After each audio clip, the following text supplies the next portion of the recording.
And welcome back. What a great looking shot there of Discovery Green. And one of the people that helped create that is former Mayor Bill White. Are you surprised at how well loved that area is now in the city? Well, not surprised. I thought it could be, but you know, it wasn't too long when I was mayor when the company that owned a lot of that, which was Surface Parking Lot, put it on the market, and I moved very quickly to raise the money to make sure that we could use it for all Houstonians. And isn't it great? It's because beautiful. you see people from all backgrounds there. It's really, as they say, Houston's backyard. Well, and you could still get outside. You're an avid cyclist, aren't you? Well, you know, not as avid as I was, but that's during the summer weather. I get out there a lot less. But come training, these training rides for what we call MS150. I've done 2 of them. I'm right there with you. And something that I started when I was mayor called the Tour to Houston. It's usually in March, which is a way that people can get out on their bicycles and see different neighborhoods in Houston. So a great way to explore the city. Exactly.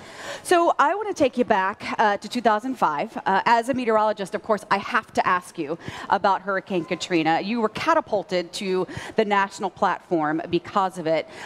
You opened up the doors here in Houston for folks from New Orleans and Metairie and the different areas that were so affected from Katrina. Do you feel like that Houston would be ready should a Katrina or a bigger storm hit us?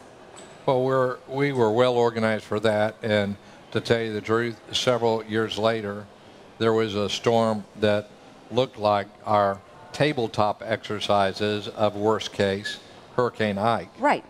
Which had winds coming through here of 90 miles an hour. That's heavy winds. That's no joke. Inland, yeah. As you know from meteorology. So, you know, we were prepared, and I'm so proud of all Houstonians at that time because, you know, there wasn't much place for folks to go if you had to evacuate. If New Orleans was declared to be, it was declared to be uninhabitable. It didn't have water, sewer, electricity for months and months on end. And what we did was help people look forward, not back, and do something that I was taught in my church we're supposed to do.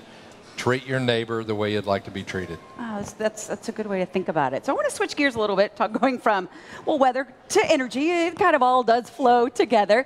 I want to focus, first of all, let's kind of go into the oil and gas. You're here in Texas 2 years ago. There was a little bit of a dip in the oil prices, huge dip, actually. And we've lost a lot of jobs. A lot of folks have been laid off.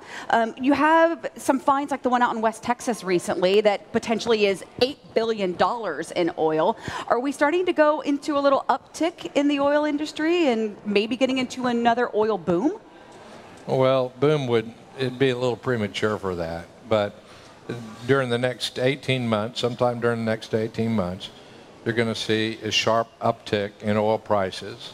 Natural gas prices should be firm for most producers, and you're going to see more and more activity. Now, it's true that not all the jobs will come back quickly. The energy industry, just like a lot of industries, has become more efficient because of the downturn. But I'll tell you one thing you will see. You will see this whole area, these old oil fields in East Texas and in the Permian Basin, Midland, Odessa, all the way out to El Paso. That's where a lot of the world's extra oil, new oil, is going to be produced, and that's going to create jobs for Texans. Jobs are always a good thing. You know, you described Houston as the global hub of energy, and we got to talk about renewable energy. Exactly. I'm not sure if a lot of folks realize that Texas is the leading state in the nation for wind energy. You know, Amazon just announced that they're going to build what I believe is a 253 megawatt facility to open next year. Talk about the wind industry. Well, and this is not, it's not renewables versus driving your car or anything like that. When I was mayor, one thing we did do, and Mayor Parker continued, we became, when I was mayor, the largest single public purchaser of renewable energy in the United States of America, bigger than the Department of Defense, bigger than LA or San Francisco, bigger than California, bigger than any other entity, because we had that great wind resource in West Texas. But I'll tell you what, the prices of solar panels have come down too. A lot. So rooftop solar is a real possibility. And if you look at what's happening in California, now they're building large solar installations in a desert type environment that are providing power just like the old traditional power plant used to. Oh, so cool. Are you seeing like what's the next cutting edge thing that we're looking at in the energy, oil and gas industries? Well, you know, the cutting edge thing is a good thing for consumers, which are, we are getting more and more energy efficient in our vehicles and in our buildings. So, you know, I'd encourage Estonians hadn't looked at it. A lot of the places don't have insulation in the attic. And so you're baking in that hot summer sun. If you're looking at a new house, you don't need to have black shingles on your roof. I've driven a hybrid vehicle since 2004, so it's been 12 years. And it performs just fine. I got about 48 miles per gallon. Much of the city's civilian workforce went to, you know, going around in hybrids when I was mayor. And so I think some of the great things that are going to occur will occur with energy efficiency. Okay, cool. Well, I got to ask you, because I know you're a huge sports fan. Are you going to the Super Bowl? You know, I don't know. On one hand, I'm a sports fan. On the other hand, there's a lot of crowds there. So I'm a real football fan.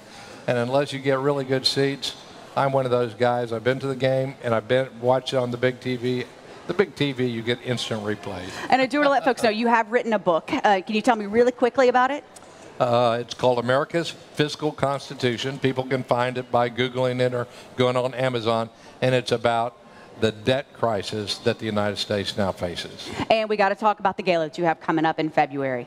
Thank you. You're welcome. You know, there's an organization that I'm helping called Interfaith Care Partners, or Care Partners, some people, and it's volunteers from many hundreds of different local congregations who this group organized to be with people mainly with disabilities, Alzheimer's, dementia, to relieve some of the family caregivers. There's people watching this show who, like my family, knows what it means to be taking care of an older relative. Yeah. And sometimes it's great to have a break.